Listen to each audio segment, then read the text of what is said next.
conquête un petit peu friable en début de première mi-temps.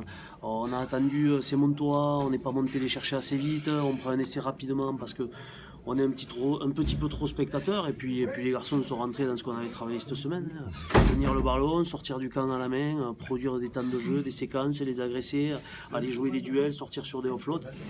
Voilà, quand je vois le premier essai qu'on marque où on a un off-float du deuxième ligne, un off-float du pilier et on finit avec l'ailier, bon, ça représente un petit peu cette philosophie qu'on avait décidé d'avoir sur ce match-là. Et je le redis, je suis très fier de mes garçons ce soir parce qu'on est venu mourir à Sapiac avec notre philosophie et on n'en est jamais sorti pendant 80 minutes, donc très content. Ça, je ne voudrais pas me faire fustiger parce que je suis content de la défaite, bien sûr qu'on n'est jamais content de la défaite, mais le contenu est très positif ce soir.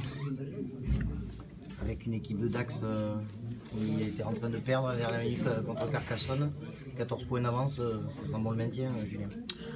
Ouais, je sais pas, là vous me prenez un peu à chaud, moi c'est surtout ce que je regarde, c'est ce soir on vient chez des Monteurs Blanais qui, je crois qu'ils avaient à cœur de faire une grosse prestation après leurs 2 dernières défaites à domicile, et à toute modestie, je pense que pendant 80 minutes, pendant 70 minutes, on a vu un joli SA15, un SA15 poser des problèmes à cette équipe. Voilà, ce que je retiens aujourd'hui, c'est la performance sportive. Après le maintien, voilà, je m'attache à une réception des Bayonnais qui va être très compliquée après leur défaite à domicile. Oui. Prendre les matchs les uns après les autres. Ce qui est surtout intéressant et plaisant, c'est qu'on est dans la continuité de Colomiers, je pense, ce soir.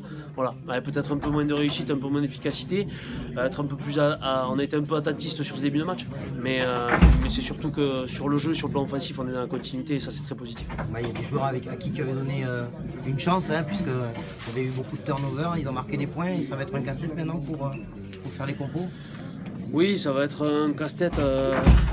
Oui et non, voilà, il y avait une rotation aujourd'hui. Moi surtout, ce que j'attendais, c'était que les joueurs représentent un peu ce qu'ils font la semaine au final, voilà. Et ça reste des joueurs de rugby. Il y a des gens qui vont nous quitter à la fin de la saison. Il y avait des petits espoirs qui n'avaient jamais mis un pied en Pro D2. Et quand je vois l'enthousiasme, l'engouement qu'ils ont eu sur ce match-là, jamais rien lâché, même en prenant des points, on est reparti de l'avant en tenant le ballon. Voilà, je suis très content de cet état d'esprit parce que c'est l'ADN du SA15 et j'ai juste envie de retenir ça ce soir, je penserai à la suite demain. Le SA15 finit pas du tout la saison comme la saison dernière. Non, on commence, c'est notre visage, on commence à s'accrocher un peu partout dans ce Pro D2, on commence à produire du jeu qui me paraît plutôt intéressant et plutôt efficace surtout, marquer 21 points ce soir à Montauban, c'est quand même pareil. Voilà, donc on reste sur une bonne dynamique. Après, bien sûr, il faut valider contre Bayonne, c'est sûr, on a une grosse réception jeudi soir contre Canal du Sport, donc il va falloir s'accrocher.